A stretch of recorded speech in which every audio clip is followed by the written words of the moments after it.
Nghe cho nên bao nhiêu nhôm đào cả về lìa hỡi này bọc bẹ bà ra nè bà dương tên cho bà thà đào bẹ bẹ cần đào sát nà bắt tập hô thăm chiết traoไปชั่งนมนุษย์โลกไปហើយខ្ញុំប្រកាសណាត់មកភាពក៏មានសេចក្តីរួមសង្បែចំពោះបុគ្គលដែលមានសេចក្តីប្រមាថមិនធ្វើបន់ឲ្យខ្លួនឯងតាំងពីយូររហូតតាំងពីអាយុ10 ឆ្នាំរហូតដល់សម័យកាលនេះអាយុដល់ទៅ70-80 ឆ្នាំប៉ុន្តែមិនដែលស្គាល់ហៅថាអ្វីដែលជាបន់ខ្លួនឯងនោះទេតែទៅពេលនេះឃើញពិភពលោកផែនដីបាតុភូតធម្មជាតិប្រឆាំងនឹងមនុស្សវិញទៅបានមានការភ័យខ្លាចវាជ្រុលពេលបាត់ទៅហើយបើអញ្ចឹងសោកស្ដាយចំពោះអ្នកដែលមិនបានបំពេញកាតព្វកិច្ចធ្វើបន់ឲ្យខ្លួនឯងចឹងកុំឲ្យខាត់ពេលវេលាយូរខ្ញុំព្រះករុណានឹងលើកយកហេតុនៅក្នុងបរមត្ថធម៌សង្ខេបយកមកអានជូនញាតិញោមជាទីសន្តាប់មកដល់វគ្គទី1គឺពាក្យថាទ្វា6ទ្វាគឺផ្លូវដែលចិត្តកើតឡើងដឹងអារម្មណ៍ដតីដែលមិនមានជាអារម្មណ៍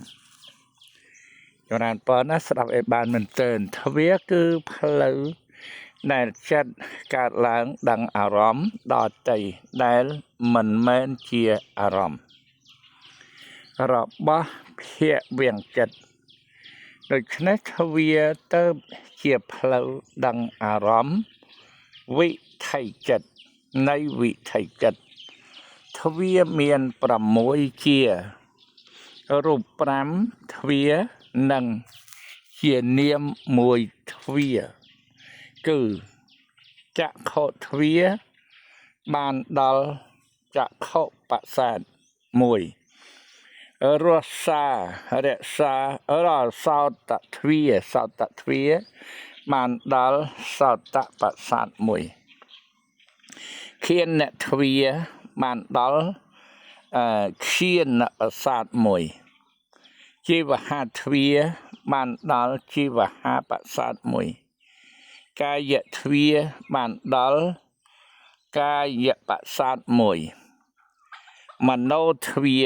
បានដល់ភវង្គុបច្ឆេទចិត្ត1ដែលកើតមុនណាដែលកើតមុនមโนទ្វាវេជ្ជអ្នកចិត្តចម្រើនបើហ្នឹងគឺជារឿងហេតុដែលត្រូវកើតញាតិញោមណាចឹងមកដល់ចក្ខុ6នឹងវត្ថុ6ច្រឡំសំខាន់តៃណាវត្ថុ6រូបដែលជាទីកើតនៃចិត្តក្នុងភូមិមានខណ្ឌ5នោះមាន6រូបហៅថាវត្ថុរូប6ណាវត្ថុរូប6គឺចក្ខុបសាទរូប1ជាចក្ខុវត្ថុជាទីកើតនៃ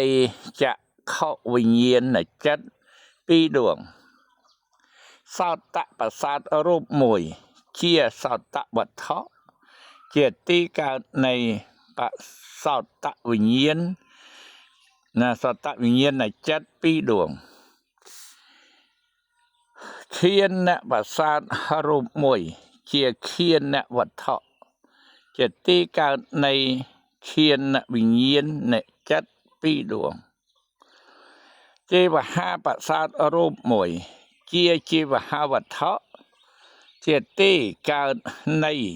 ជីវហាវិញ្ញាណចិត្ត2ដួងកាយបសាទរូប1ជាកាយវត្ថុជាទីកើតនៃកាយវិញ្ញាណចិត្ត2ដួងបសាទហតិយរូបចរានពហតិយរូប1ជាហតិយវត្ថុជាទីកើតនៃចិត្តដតីទៀតទាំងអស់ក្នុងភូមិមានខណ្ឌ ណាមានខណ្ឌ5វាតែទ្វីបបញ្ចវិញ្ញាណទ្វីបបញ្ចវិញ្ញាណចិត្ត10ដួងប៉ុណ្ណោះដូច្នេះបសោតរូប5ទៅជាទ្វាទាំង5និងវត្ថុ5ដូចនេះគឺបាទដូចនេះគឺអញ្ចឹងសូមបងប្អូនជ្រាបអញ្ចឹងណាយើងសិក្សាមេរៀនរបស់ព្រះសម្មាសម្ពុទ្ធតែលោកបានបង្រៀនយើងគួរណាស់តែយើងរៀនឲ្យបានយល់បានដឹងបាទបានយល់បានដឹងទៅប្រសើរអ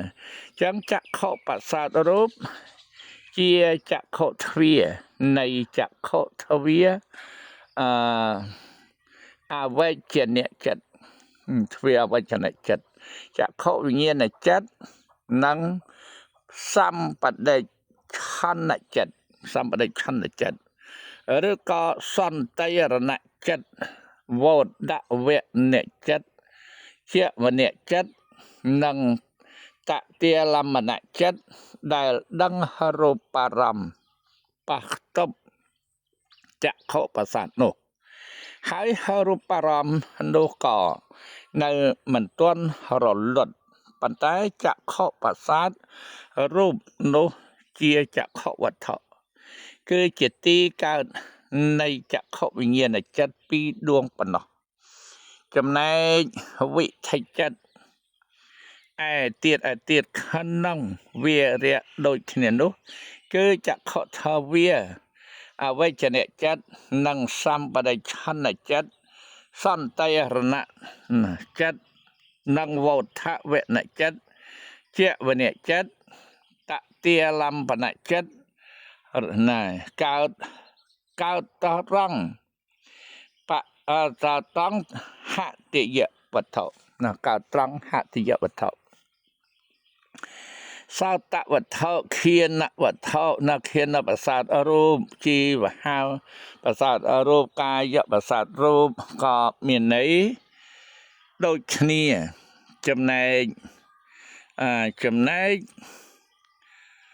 ហតិយរូបនោះជាវត្ថុគឺជាទីកើតនៃចិត្តប៉ុន្តែមិនមែនជាទ្វាឡើយអនុមោទនា